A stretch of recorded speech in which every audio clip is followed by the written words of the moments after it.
अस्सलाम वालेकुम, क्या हाल है आप सबके। उम्मीद करती हूँ कि सब खैरियत से होंगे इंशाल्लाह। आज मैं बना रही थी तुरई की सब्ज़ी, फ़्रेश तुरई, और माशाल्लाह से इतनी फ़्रेश थी है, इसको बनाने में, इसको पील ऑफ करने में ही इतना मज़ा आ रहा था। वरना अमूमन सब्ज़ी अगर फ़्रेश ना हो तो वो अच्छी बनती भी नहीं है, उसकी उसकी लुक्स भी अच्छी नहीं आती हैं। तो बस ऐसे ही था कि जैसे ही मेरे हस्बैंड तुरई लेके आए तो मैंने सोचा कि अब ये बना ली जाए इससे पहले कि पुरानी हो जाए। अच्छा, सब्ज़ी का ये किया करें कि उसको फ़ौरन ही कुक कर लिया करें। अगर हम उसको किसी भी वजह से फ्रिज में रख दें या 1-2 दिन गुज़र जाएँ तो वो बात नहीं रहती, सब्ज़ी फ़ौरन बासी हो जाती है। तो बस फिर मैंने तुरैया, सुबह का वक्त था ये, और मैं लंच की प्रिपरेशंस कर रही हूँ। ये मैंने तुरैया सारी पील ऑफ करके रख ली हैं। उसके बाद मैंने एक अनियन ले लिया और अनियन को फिर मैंने स्लाइसर करके और अच्छे से फ्राई करूँगी मैं इसको अब।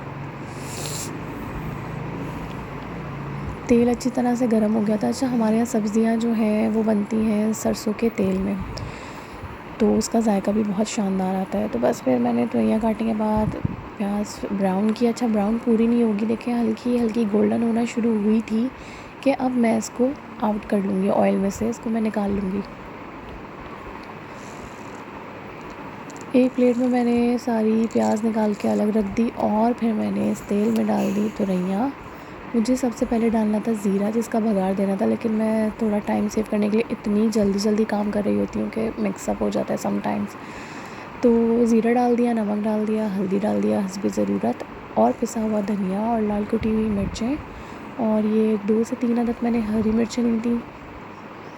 जब भी आप लोग सब्ज़ी बनाया करें तो उसमें लाल मिर्चें और इसके बजाय अगर हरी मिर्चों का इस्तेमाल करेंगे तो आप यकीन करें सब्ज़ी का मज़ा डबल हो जाता है।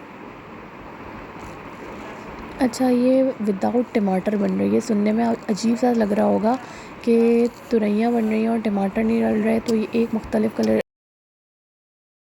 मुख्तलिफ़ रेसिपी है, इसमें टमाटर नहीं डलते।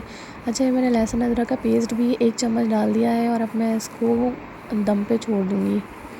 दम से थोड़ी बढ़ती हुई मीडियम फ्लेम में मैंने रखे और इसको गलने के लिए छोड़ दी है, और इतने में मैं अपनी फिर ग्राइंडर मशीन को क्लीन कर रही हूँ। अच्छा, मैं कभी-कभी जल्दी-जल्दी में जब यूज़ करती हूँ तो ये बहुत गंदी हो जाती है, लेकिन फिर मुझे अफ़सोस होता है कि मैं इसको क्लीन करके रखूँ तो ज़्यादा अच्छा है। चीज़ों की अगर साफ़-सुथराई करके रखो तो उनकी लाइफ़ बढ़ जाती है। तो बस फिर मैंने उसे क्लीन करके रखा और इतने में फिर मैंने रोटियाँ बनाना शुरू की। अच्छा, सुबह का टाइम इतना बिज़ी होता है कि बस काम एक के पीछे एक काम रेडी होता है। यही लालच होती है कि स्कूल से बच्चे आएँ उससे पहले ही हम फ्री हो जाएँ, तो बस कोशिश होती है जल्दी जल्दी कर लें। उसी में आप लोगों के लिए वीडियो शूट करती हूँ तो काफ़ी एफ़र्ट्स लगती हैं, तो बस एप्रिशिएट कर लिया करें, इतना ही काफ़ी है मेरे लिए। मुझे खुशी होती है कि जो मैं मेहनत कर रही हूँ वो वसूल हो रही है। अच्छा, देखें, अब जब ये तार ऊपर आ गया है ना बुनाई के बाद, तो अब मैंने इसमें एक लेमन कट करके डाल दिया है। लेमन कट करके डालने के बाद मैंने अब वो जो प्याज निकाल ली थी फ्राई करके, अब वो मैंने दम पे रख दी है, और बिल्कुल लाइट से फ्लेम पे ना, और 15 से 20 मिनट दम पे छोड़ने के बाद ये बेहतरीन सी तुरैया प्याज वाली तैयार हो जाती हैं। और यकीन करें ये बहुत अच्छी बनती हैं, इसको ट्राई कीजिएगा अगर आप लोगों के घरों में इस तरह से नहीं बनती तो। उम्मीद करती हूँ कि आज की रेसिपी आप लोगों को पसंद आई होगी। ये ज़्यादातर लंच में अच्छी लगती है, तो ज़रूर ट्राई कीजिएगा और अपनी दुआओं में याद रखिएगा। मिलती हूँ फिर किसी और रेसिपी में इंशाल्लाह। जब तक के लिए अल्लाह हाफ़िज़।